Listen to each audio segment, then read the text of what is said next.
Reading this book was a roller coaster, but not for any of the reasons that you might think. I read Season of Love by Helena Greer, and the reason it was a roller coaster is because I got this physical book after meeting her from Steamy Lit, absolutely loved it, wanted to own the story behind the author that I really enjoyed listening to. And it turns out my copy is misprinted. Got to page 84, and then suddenly it became 181. And then there were a few other misprints. I ended up missing pages 84 through 133 in my physical book. So luckily I was able to get an ebook copy and switch over to that. Whew, drama, crisis averted. This story centers around Miriam and Noelle. There is a family Christmas tree farm Christmas extravaganza run by this Jewish woman, Cass. Miriam is Cass's great niece, and after some real bad drama with her dad, has estranged herself from her family on purpose in order to escape his abusive tendencies. Noelle, in the 10 years since Miriam has left, has started working for Cass, lives at the farm, and become basically a surrogate grandniece. Cass dies at the beginning of this story, and unbeknownst to everyone involved, Cass leaves a quarter of the Christmas tree farm to Miriam. It was supposed to be just Noelle and Hannah, the two people who live there and work there, but Miriam is pulled into this, as is another character, Levi, who plays a part in the next book in this series. Miriam decides to leave her life and her fiance in Charleston to go save the Christmas tree farm, which is actually about to be foreclosed on by the bank. Y'all, it's a lot of drama, a lot of family drama. There are a lot of feelings that Noelle is having about Miriam just coming back in, and Miriam is having about showing up. Also, her attraction to Noelle, which is totally out of the blue, unexpected. She's got this very tame, emotionally stunted relationship with Tara in Charleston. Nothing wrong with Tara, no bad feelings, not a bad girlfriend, fiance at all. Just a very different lifestyle. So Miriam decides to leave her life and be there, and Noelle and Miriam just circle each other about these feelings. Here's one of the things that I found most frustrating is they talk so well about their attraction toward one another and what they want to do to each other, and then it faded to black. I don't mind fade to black, but when your flirt is explicit, it feels so frustrating to fade to black, especially when the fade to black is in that moment of, oh yeah, we're in the bedroom together, I want to do all these things to you. Cut. I hate that. I hate that so much, but I must accept it. Over the course of this season, it's really a holiday season, they overcome these feelings that they have. They learn to communicate. They both have trauma from their past, from their parents, from past relationships, and they learn to respect each other and admire the life and the person the other is. For these two, I enjoyed watching them so much. This is a Christmas story that also focuses on another relationship, so kind of like 3 holidays and a wedding. It takes this Christmas season that can very much feel isolating to people who do not celebrate Christmas and includes them in the goings on of this time of year. Yes, it's a Christmas village, but many of the main characters are Jewish, are queer, are of color. There's a really great side plot of alcoholism, so that might be a trigger for you if that's something that you're dealing with or is close to you and your family. Not anyone who is an active alcoholic in this moment, but a history of alcoholism and sobriety. And this is really also about found family and stepping back into the people who let you have your space. Miriam loved the people at this farm so much, and she's dealing with a lot of grief and a lot of hurt over the fact that she always thought she'd have more time to go back, to return to Cass, to return to this place and reclaim some of this space that she thought was poisoned by her father. And she has so much guilt over not doing that before Cass died. She didn't even know she was sick, and she learns to reconnect with not just these people, but also her own feelings and her own grief. I am not gonna lie, I started the next one a little bit. I just kind of wanted to know who it's about. It's about 2 side characters from this book, and I really, really, really want to see what happens next in this world. Just know. It's My Dark Romeo by L.J. Shen and Parker S. Huntington. There are better billionaires. There are better bad boys. There are better enemies to lovers. There are better arranged marriages. There are better everything about this book. These are my opinions. This is subjective, not objective. I don't like how this was done. I don't like how they got together. I don't like the relationship. I don't like how it ended. I felt like the whole progression was just absolutely not for me. It kind of crosses the dark romance line in that he forces her basically to get married to him and absconds with her to his house. I don't buy it. I don't like it. I don't know if this is supposed to be a retelling of Romeo and Juliet, but it's not. It has nothing to do with Romeo and Juliet, except for the fact that his name is Romeo and he's kind of Italian. I guess I have to tell you about it, don't I? Dallas is a debutante in Georgia. Romeo shows up at a debutante ball and basically makes it look like they're fooling around. They kind of are fooling around. Makes it so that they get caught. And she has to break her engagement to the man her father has chosen for her and marry Romeo, or else she'll be ruined. So there's a lot of all of this debutante BS in this modern time. She's also incredibly ignorant about her own body. I don't think the internet's a great place to learn about this stuff, but there is the internet. It is the 21st century. It's not the 1700s where if you aren't taught, you have no idea how to learn. There are options for you. So there's no reason why she should be as ignorant about sex and her own body as she is in this story.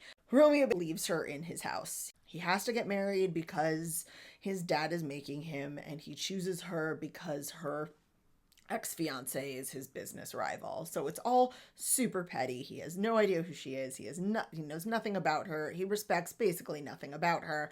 He also has sworn to himself to never have children. It's very what's his face in Bridgerton.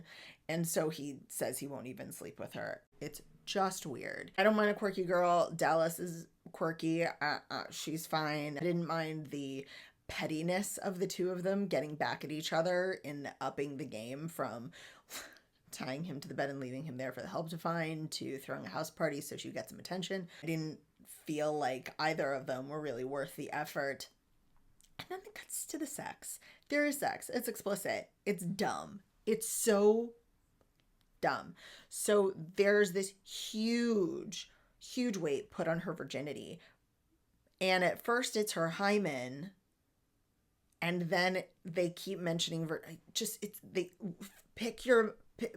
choose what virginity is. Is it an intact hymen? If it is, then he broke your hymen during oral sex. Apparently his tongue is that big. And if it's not your hymen, then you can't call the oral sex losing your virginity. And I will only count penetrative sex as virginity losing. That's up to you. That is whatever virginity is a made up fucking things. It's whatever you decide it is, but you have to have a clear definition of it. It's either your hymen or penetration. You can't have it both ways. You can't really lose your virginity twice and have it mean as much. Also, he has this big thing about not having children, and that's why he won't have penetrative sex with her. Because he says condoms aren't effective, birth controls aren't 100% effective, vasectomies aren't 100% effective. Yes, nothing is 100% effective. But then he somehow penetrates her through their underwear. Like, number one, my underwear does not fit inside me that way or around a phallus that way.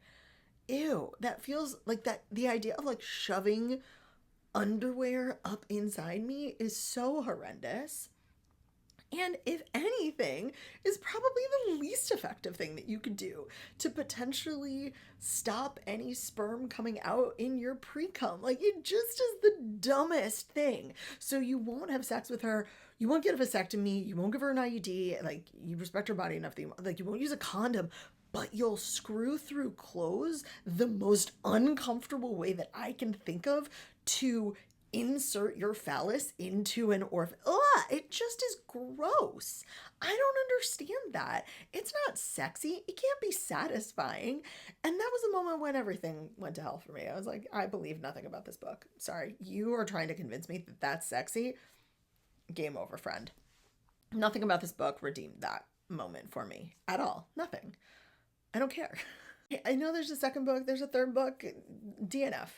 Like, I'm done with this. I don't, if you think there's something else by these authors that I should read that will not redeem them because they are perfectly fine people, and maybe, I'm not saying, look, if you loved this book, that is totally fine for you. I am just saying that this book was not for me for these reasons. Nothing about that Nothing about their relationship made me go, ah, yes, I'm so happy that they're together. I think the only a redeeming thing that I will say is his nickname for her wasn't Baby. It was Shortbread. At the end, it kind of became Sweetheart, but no. I don't care about him or her or their friends. I'm good. This is going to be a bit of a weird review. It is Curvy Girl Summer by Danielle Allen. Number 1, love the book. Loved this book.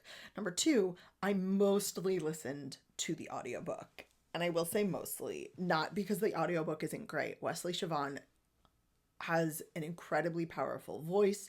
The range that she uses for every single character at her disposal was chef's kiss. But I think I connected to her voice too much because I tried listening to this in public and I would have out loud visceral reactions to things that were happening. Like that first scene with Aaliyah's uncle when he is talking about her weight and how he wants her to be married by 30 or she'll die alone. I was like so mad. And in my brain, I might have made his commentary a little bit kinder, but no, Wesley Siobhan goes right for the kill. He's an asshole. This story centers around Aaliyah. Lisa said at the beginning of the summer, she's turning 30. Uncle has this yacht and he says he'll give her the yacht if she has a partner by the birthday. There's a whole history to it. It's not petty. It's not materialistic. There is a connection to her deceased sister through that boat that makes sense. It's a very compelling reason. And what we watch is her go on these dates over the summer. The first person she goes on a date with is a setup from someone at work who no shows. She's at this brand new bar. She's at the bar. She has been stood up and the bartender doesn't take her under his wing. He's kind of sassy as fuck to her. His name is Ahmad. They strike up a, not friendship, but he says, come back here and I'll watch your back while you go on these dates. So she goes on these dates. She eventually builds a friendship with Ahmad and starts to have feelings for Ahmad, which is a whole other layer of complication to this story. She goes on some terrible dates. Just trash humans. And Wesley Siobhan, again, does not pull punches. And listening to some of the things that these men say to her, I was literally doubled over hyperventilating waiting for a bus one day. I'm like, I can't listen to this in public. So when I got to about 3/4 of the way through this book, after the office scene, and ruin it for you, Aaliyah and Ahmad get together. It's a fucking romance novel. You know they're getting together. But after they actually hook up for the first time, I got really nervous about the fallout from that because they're sassy towards each other. And I said, I can't take it. I cannot take the absolute pathos I feel when Wesley Siobhan narrates. And I went to the physical book. I had bought a physical copy of the book to have signed at Steamy Lit, which it is. Danielle Allen, thank you. And I finished the book. I don't love to listen to audiobooks faster than one speed.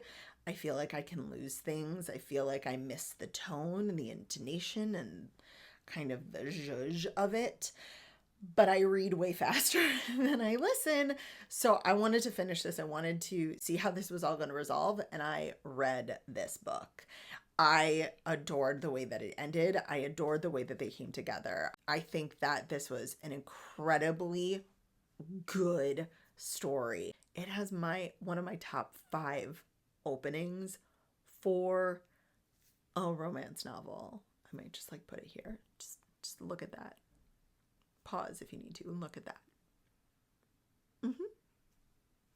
I don't know how you can't love this book if that's the way it starts. The spice is minimal. It starts that way. And then there's this dry spell, but the spice that Danielle Allen writes is so spicy and so good, and it's well earned. I dove headfirst into this world. I know there are other stories attached to Aaliyah's best friends in this series. I need to keep going because this was incredible. Though I might stick with physical books from now on because Danielle Allen, I can't feel the things that you made me feel. One of the other great things about this story is at no point does Aaliyah question her self-worth when it comes to her body and how it looks. She knows what she looks like. She looks fierce. She looks fly. She loves dressing herself. She loves dressing up. There's a lot of fashion in this story. And she's not trying to change herself. Ahmad doesn't want to change her. Only her uncle, asshole that he is, tries to change her. Something to remember is that one voice, that one asshole caused all of this other stuff to happen, even though no one else in her life gave her that same feedback, gave her that same stuff. So don't let the assholes run your life. You're better than that. You Can Follow Me by Joe Brenner is a dark romance. I thought I was really entering into my dark, morally gray, why choose romance phase. Is that a terrible thing to say? Like so many of these dark romance things, this feels like not just the end of the book ends on a cliffhanger, which I did appreciate. The author's note says this ends on a cliffhanger, but it just doesn't feel like enough of a story for me to judge. It doesn't feel like a novella. A novella is complete. This just feels like part one, and I haven't read part 2 and 3. So I'm going to give you basics and I'll come back to it.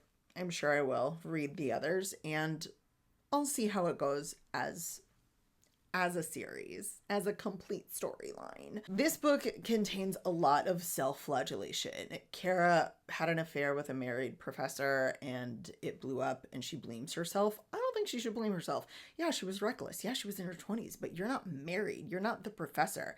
And the consequences for you were way worse than him. Maybe he lost his family, but again, he cheated on his wife. He did not have to say yes to you. So you're taking a lot of guilt that you don't need and I think helps no one. We meet her when she meets Connor at a marine bar out in San Diego. They have a really great couple nights together. She's still basically on the run from herself and her feelings, and so she leaves him. Duh, she's not staying, dude. You met her at a bar. You fell hard, you fell fast. This sweet, sweet cinnamon roll. I really liked him, but also I didn't mind that she left. We jump forward about 2 years, and not only is she missing Connor, but she's missing these 2 other people. I wish we'd gotten their stories in the meantime, because I'm like, who are we talking about? We just had this whole chapter about Connor, and suddenly you're talking about Micah and Luke. I don't understand what's going on. She lives in Chicago. She's not loving her life, but she's living her life. And then, of course, she gets kidnapped, because that's what it means for me to be a dark romance. A love interest kidnaps another love interest. Connor and Micah show up. Yeah, turns out they all know each other. Shocking. And take her back to this house that they have built for her in the Tetons. And she is locked in this house with the 3 of them. And Luke is sad because he didn't want to kidnap her. And there's a lot of other stuff going on. A dishonorable discharge from the military. They're taking assassin gigs to pay the bills. They think she's in danger from this family. They're being hunted. It's pretty dramatic. And the whole time she's kidnapped. She's trying to get away and they're not letting her. And nobody's talking. Nobody's really rational. And I'm sad because Connor was such a great guy in the first chapter and something has happened. Things have gone south and he's so angry and bitter. I'm sure that it plays a part into the story. Maybe she redeems him. I don't know. But at the end of the day, she is kidnapped. She didn't want to be. And she tries to escape. Duh, she does. There's a lot of spice in this book. So much spice. And that's not a bad thing. It's pretty well written spice, minus the, kidnapped nature of most of this book. There's a lot of kinky stuff. These gentlemen are also in a relationship with each other. It is MMMF. They're all lovers as well. That's why I think I need to read the others, because this first book didn't wow me. It ended on a cliffhanger and I kind of went, yeah, this is exactly what I expected to happen. So I'm not surprised.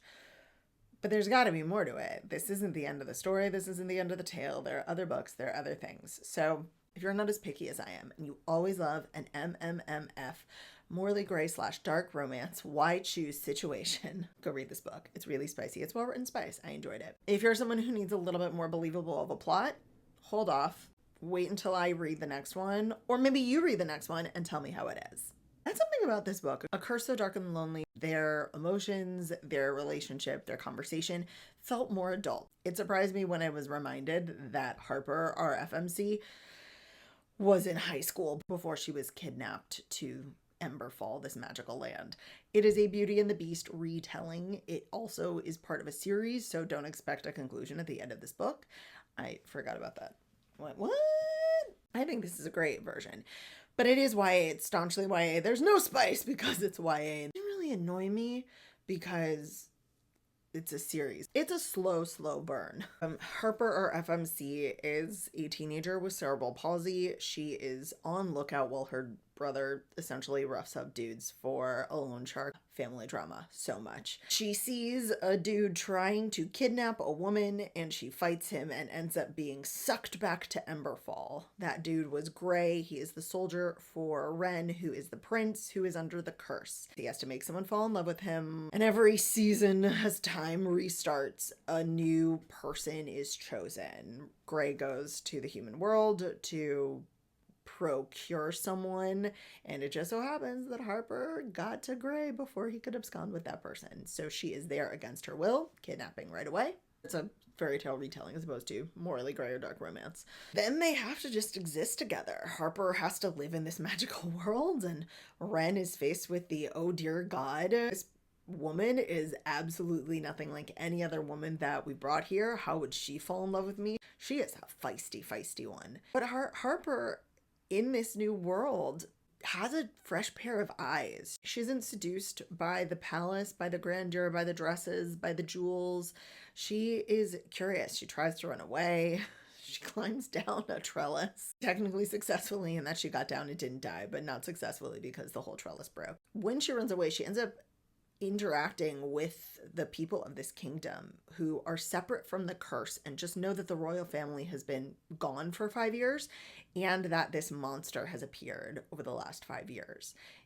Harper is a compassionate, kind human and gets roped into this story of her being Ren's betrothed. It's pretty funny, but ends up rallying him to get back in touch with his people, to try and save them, protect them, be the leader that he knows they need, even though he doesn't believe he's worthy of it. There's some ooey gooey slow burn moments that I always eat up. Oh no, you need to learn how to use a bow? Let me teach you by wrapping my arms around you. Those are great. Harper learns to fight. She steps into her own power, and at the end of the book, when she is taken back to her family, she isn't the same meek girl that she left her brother as. She is newly empowered and ready to fight and protect the people she cares about of this land and Ren. At the end of this book, we never really learn if she fell in love with him. I don't believe she did. There was a twist that probably anyone but me could have seen coming because I don't look for twists. I really look for them. That twist definitely sets up some challenges for the rest of this tale, the rest of this story that I am not opposed to reading. I know, YA, slow burn, only some light kisses, and I want to know what's next. I was lucky enough to get a copy of Showmance before it comes out in the fall. This is the first book by Chad Beguelin. He worked on Prom. It comes from film and has moved into this book. I have not seen Prom, to be fair, so I don't know if this is typical of his writing, but oh man, was this incredibly dramatic. It's not a bad book, but it definitely feels like someone who has written a book for the first time or maybe is used to dealing with screen. When your character has a really big moment or a really big feel in film, it's short, it's sweet, it's over very quickly. But when we're reading a book, we're taking pages, minutes of our lives in these characters' minds. So the overdramatic overreaction that we get from this main character time and time again becomes so frustrating. I don't want to live like that. I don't want to deal with that. I'm in this person's head and I just keep thinking they're not a grown-ass adult. This could also be their shtick. This could be exactly what Chad wants. An overdramatic, easy to spark, easy to irritate main character. And if that's the case, well done, sir. You did it. They're just not my cup of tea. It's not poorly written. It's not the kind of person that I want to spend hours in the brain of. Backing up, here's the plot. Noah is a playwright who just has his first show on Broadway, which opens and closes the same night. It's that bad. He goes back home because his dad had a heart attack also that same night, because drama always happens at the same time. Ends up kind of stuck there. He grew up in the community theater and they want to have a welcome home party for him. He's in the midst of these really big feelings of failure, so he is petty, he is mean, he is rash. Just not a pleasant human to be around. And what they've ended up doing, I'm not sure if this is plotting by his soon-to-be ex-boyfriend or a genuine attempt to make him feel better, but the community theater has decided to put on the play that just opened and closed on Broadway. Also not sure the legality of that. So he stays in his hometown to stage this production and also spend time with his dad, who, as I mentioned, is recovering from a heart attack. In walks Luke, his childhood nemesis-ish human. Luke was part of a group of boys who tormented Noah for being very flamboyantly queer in their hometown. And now Luke has this great relationship with Noah's dad and works on the farm and is this manly man, all the things that Noah really isn't, and feels like his dad doesn't understand him because they can't connect about this. Do I really need to say that Noah and his terrible boyfriend break up? Because they break up. There's this spark between Noah and Luke. It's a very sweet story. It's small town. It's kind of enemies to lovers. There's a lot of really great tension. Luke is such a sweet cinnamon roll, just too good for this world, and just opens himself up to Noah in a way that I think Noah does not deserve. There was so much going for this story that I liked. The small town, the redemption arc, the figuring out what you want to do with your life. I really enjoyed the way that this ended. It's not triumphant the way that so many rom-coms are, but more realistic. It's not even about the growth of his play or him as a writer. It's about Noah coming to terms with who he is and what he wants to be going forward. This book, if you can get over a way over dramatic main character, is going to be great for people who were in theater, who love that world, who get a little bit nostalgic. If you like small town romances, if you like reconciliation arcs with parents, if you like getting over your own trauma and out of your own way. There was so much going for it. I just wish that I got Luke's point of view to break up living in Noah's brain. It was exhausting sometimes. I think for a first-time writer, this was an absolute great book to start off with. Go read this book, go download it, get it from your library, do whatever you will. And show some love to this human who is putting themselves out there in this new medium. I think that there's so much potential in what's going to happen, and I can't wait to see what Chad does next.